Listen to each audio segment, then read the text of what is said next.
Gracias, licenciado Julio Ochoa, por estar aquí. Karina, no, gracias. Bendiciones. Gracias. Vocero del Tribunal Supremo Electoral. A la orden. ¿Quién es la máxima autoridad en el tema electoral? El Tribunal Supremo Electoral es el ente rector de las elecciones, de los procesos electorales, de todo el tema político, de partidos políticos, y la máxima autoridad dentro del Tribunal Supremo Electoral es el Pleno de Magistrados, integrado por 5 magistrados titulares y 5 suplentes, los que van asumiendo en la medida en la que algún titular se ausenta, ¿verdad? Ok, muy bien. ¿Podemos cambiar las fechas de las elecciones? Porque fíjese que hay un montón de trasnochados que no les dio tiempo a incorporarse, y otros, y hay un montón de huevones que no les gusta salir más que en helicóptero, y hay otro montón que no logran convencer con su discurso. ¿Nos hace el favor de cambiar la fecha de las elecciones? Fíjese que en principio esa decisión no está ni siquiera en manos de los honorables magistrados al Tribunal Supremo Electoral, porque es un mandato constitucional. La Constitución Política de la República establece la alternabilidad del poder y manda a elegir autoridades cada 4 años, establece incluso las fechas posibles en las que se pueda dar el evento electoral, las fechas incluso de una posible segunda vuelta si la hubiere, y la fecha incluso de toma de posición del nuevo mandatario, del nuevo equipo de gobierno, del nuevo gobernante. Entonces, para los saqueos que... Yo creo que te mandé, Mirnita, una foto de un catedrático de la Universidad de San Carlos, o no sé si te la mandé, que anda exigiendo que se pare el proceso de elecciones, ¿no? Ok. Uno de ellos era Edgar Gutiérrez, desde la IMNUSAC. Esperémonos, cambiémosle de fecha, ¿saben qué? Que no sea en septiembre, que sea en noviembre la primera vuelta. La respuesta para un académico desde la IMNUSAC, ¿qué le deberíamos de contestar? Bueno, es básicamente el hecho de conocer la Constitución Política de la República. Pequeño problema. Llamar, por ejemplo, a no ejercer el voto es atentar contra la Constitución Política de la República, y es ese gran paraguas legal que es el que de alguna manera nos tiene funcionando como Estado. Y el Tribunal Supremo Electoral acá únicamente es el ente que va a administrar ese proceso electoral por mandato constitucional. Hay que recordar que la ley electoral y de partidos políticos es una ley de orden y de rango constitucional, ¿verdad? Es decir, no se puede cambiar, no se puede alterar, es un mandato constitucional hacer las elecciones, y en el artículo 135, en el inciso C, me parece, ¿de qué ley? Está de la Constitución Política de la República. Control 135C. Está básicamente que una de las obligaciones del ciudadano es respetar y hacer valer la Constitución Política de la República. Y la ley electoral de partidos políticos que manda a las elecciones o que administra procesos electorales de rango constitucional. Y la Constitución dice que cada 4 años hay que elegir a nuevas autoridades, ¿verdad? ¿Podrían ser tema de investigación los sujetos, el grupo de sujetos, alguna ONG, varias ONGs, algunos intelectuales que estén llamando a que se manifiesten guatemaltecos ingenuos y que vayan a exigir ese rompimiento constitucional? ¿Pueden ser motivo de investigación? Por supuesto, el delito aquí es el de la sedición, ¿verdad? Y es curioso porque en la historia del país a nadie se le ha encarcelado por sedición, por atentar contra... ¿Lo podemos hacer por primera vez para tranquilizar a la gente? De hecho, es una cuestión que está también en ley. La sedición, o sea, es decir, atentar contra las autoridades de gobierno que fueron electas dentro de un proceso normal, dentro de un proceso natural, democrático, transparente, porque eso es el trabajo del Tribunal Supremo Electoral. Al final, la Constitución dice, o el logo del Tribunal Supremo Electoral es garantía de la voluntad popular. Y es decir, salga quien salga electo, el tribunal va a tenerle que dar... La mayoría lo escogió. Por supuesto. Y entonces es una cuestión de rango constitucional. Llamar a atentar contra el proceso electoral es llamar a violar la Constitución Política de la República tácitamente, ¿verdad? Aunque a los trasnochados no les haya dado tiempo de que algún partido los agarre porque tienen pésimo discurso. No importa. Bueno, no importa, es que en comunicación manejamos el término de que quien tiene el conocimiento tiene el poder, ¿verdad? Y el guatemalteco tiene que tener, porque también es una cuestión, es un precepto legal que nadie puede alegar ignorancia de la ley. Exacto. El guatemalteco debe de conocer la ley electoral y de partidos políticos, como debe de conocer la Constitución Política de la República. Y en ese sentido, nadie puede ignorar que la ley electoral establece plazos. ¿verdad? Y alguno de esos plazos es, por ejemplo, la fecha de convocatoria. A mí me entrevistaban muchísimo en el tema de si se iba a dar la convocatoria el 2 de mayo porque era sábado.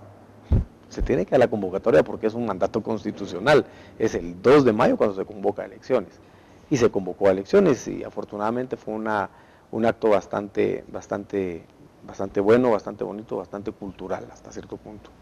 En ese sentido, la ley es clara y si los magistrados del Tribunal Supremo Electoral están tratando de hacer respetar la ley electoral, o haciendo que se respete la ley electoral y de partidos políticos, son ellos los que al final garantizan que las elecciones se van a llevar a cabo y que definitivamente tiene que haber un relevo gubernamental, ¿verdad?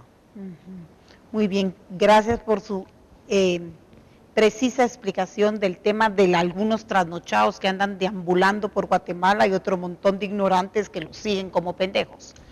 Perdón por el vocablo pendejo, creo que se ofendió el vocablo. Muy bien, sigamos adelante. ¿Es imperativo que el guatemalteco vaya a votar y se empadrone? ¿Sí o no? Solamente para... ¿Se puede llamar a una campaña de no vaya a votar? ¡Vote nulo! ¿Es ese realmente un buen guatemalteco el que le dice al otro, vota nulo, vote nulo, ninguno sirve?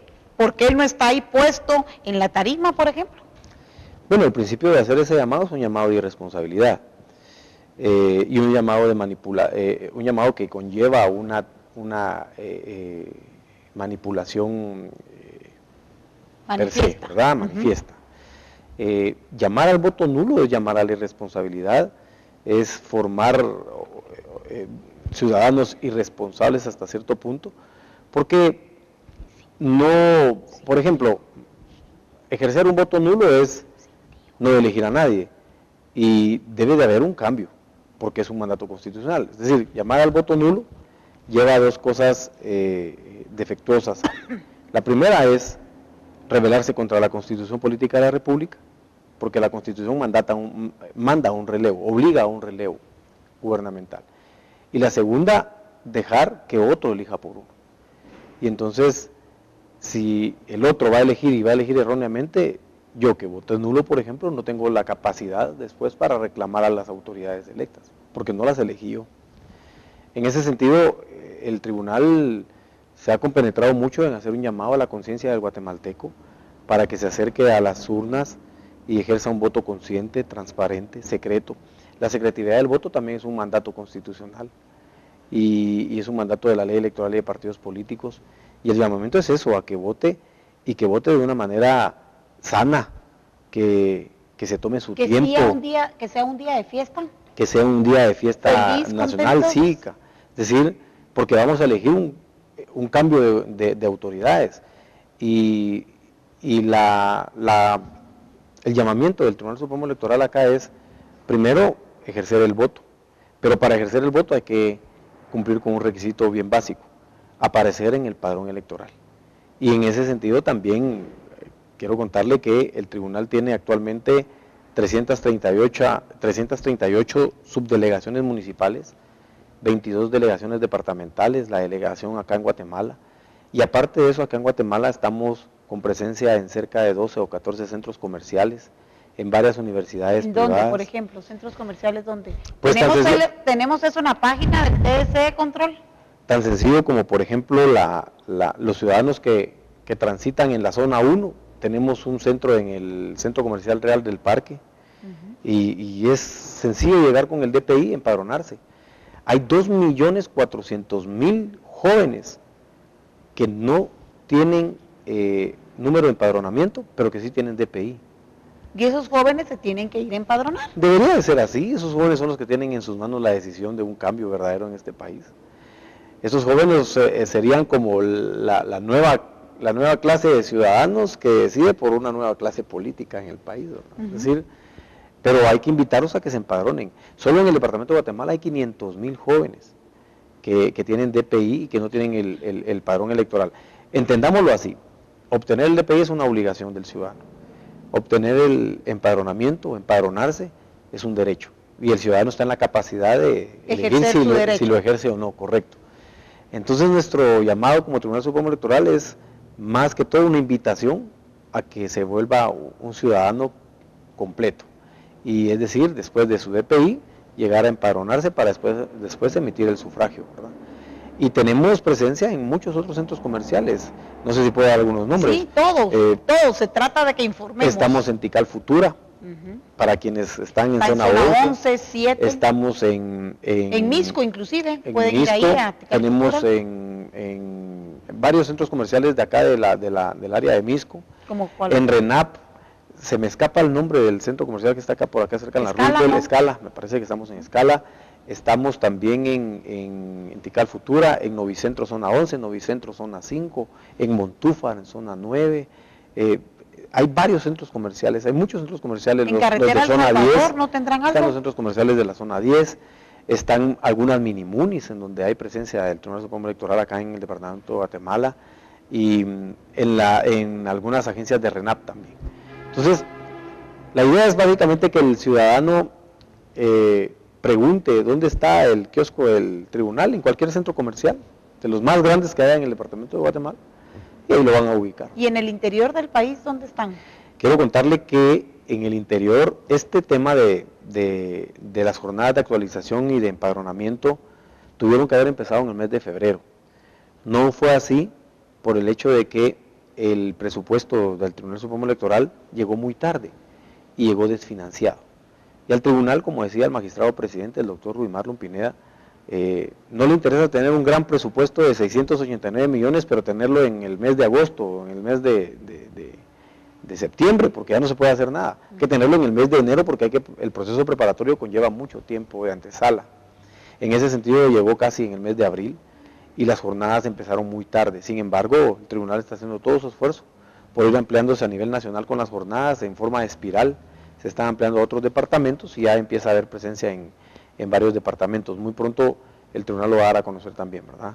Okay. Se va a hacer una campaña para que el amigo debiera de hacerse, es parte de la preocupación que tienen los señores magistrados y es parte de lo que el tribunal tiene dentro de la proyección operativa electoral implementar, ¿verdad? Para que el ciudadano conozca no solamente los procesos, sino los requisitos.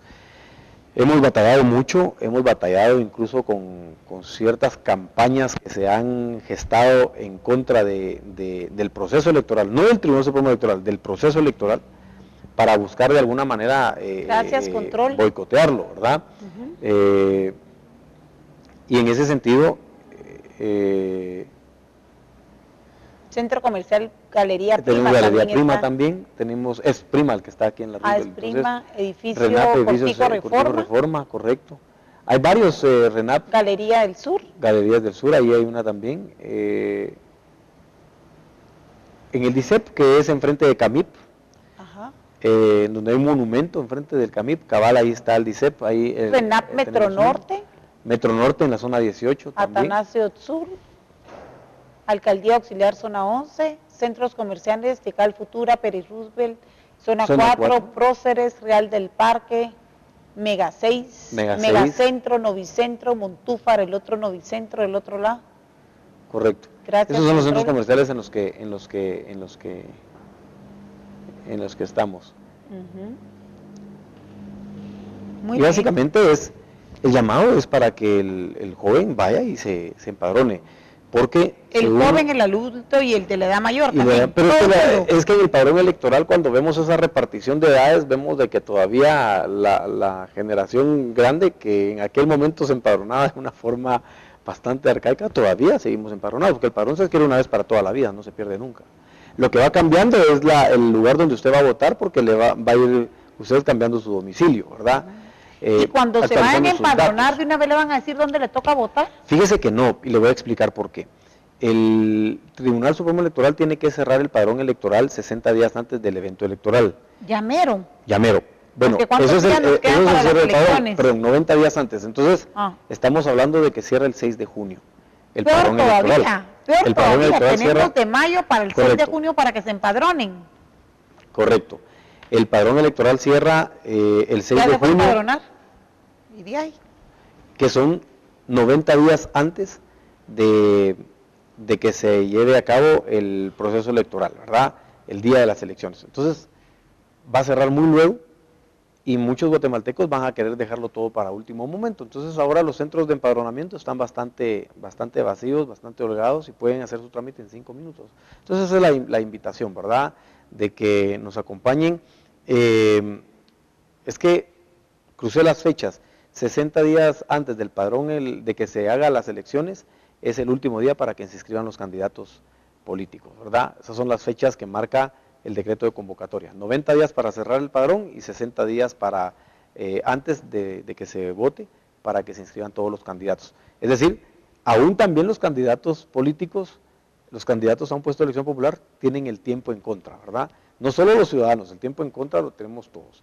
En ese sentido el llamado es para que nos acompañen, para que nos acuerpen, para que fortalezcan ese padrón electoral y fortalezcan al Tribunal Supremo Electoral, que ha estado dando sus mejores esfuerzos y a la ciudadanía le consta, a la sociedad guatemalteca le consta, para que el evento electoral salga y salga con buen pie, ¿verdad? Primero Dios que sí. Por supuesto que sí, primero Muy Dios bien. que sí. Pero creo que no deberíamos de ser tan irresponsables en ese sentido de dejárselo todo a Dios. Creo que tenemos que poner mucho de nuestra parte, ¿verdad? Sí, la voluntad y de la las voluntad. personas. Y entender que lo que usted decía en otro momento, el proceso democrático cuesta mucho dinero, pero que de una u otra manera es parte de esas conquistas que se tienen históricas, que costó sangre, que costó lágrimas, que costó orfandad, migración. Las heridas están ahí palpables como abiertas para que vengan trasnochados a querernos herir. Entonces hay que como que buscar ese proceso de seguirlo fortaleciendo, y solo se va a fortalecer en la medida en la que más guatemaltecos asistan a las urnas, ¿verdad? Muy bien, gracias. Karina, muchas gracias. Muchas bendiciones. Gracias, amigos televidentes, por estar en sintonía. Mi mensaje de cierre, la cámara solo para mí. Te mandé de control una foto en donde está el presidente del CACIF, que asistió a la manifestación y está con una capa blanca o transparente. El llamado es enfático. Por favor, señor Briz, sabemos que usted es diferente, al menos eso es lo que me manifestó la última vez que conversamos por teléfono. Usted es diferente. Le quiero pedir que sea parte de la restauración de esta república y le quiero suplicar no entorpecer, no lo estoy acusando, le estoy implorando que si en sus manos está no entorpecer el listado de nombres de los empresarios que han defraudado continuamente, no solo en esta famosa línea, a lo largo de la vida se han acostumbrado a conseguir favores y a defraudar al Estado y al fisco, que dé a conocer los nombres. No le puedo decir, le juro, le prometo que va a pasar a la historia como un hombre diferente, como un hombre digno, como un hombre que me dijo que no le gustaban las injusticias sociales.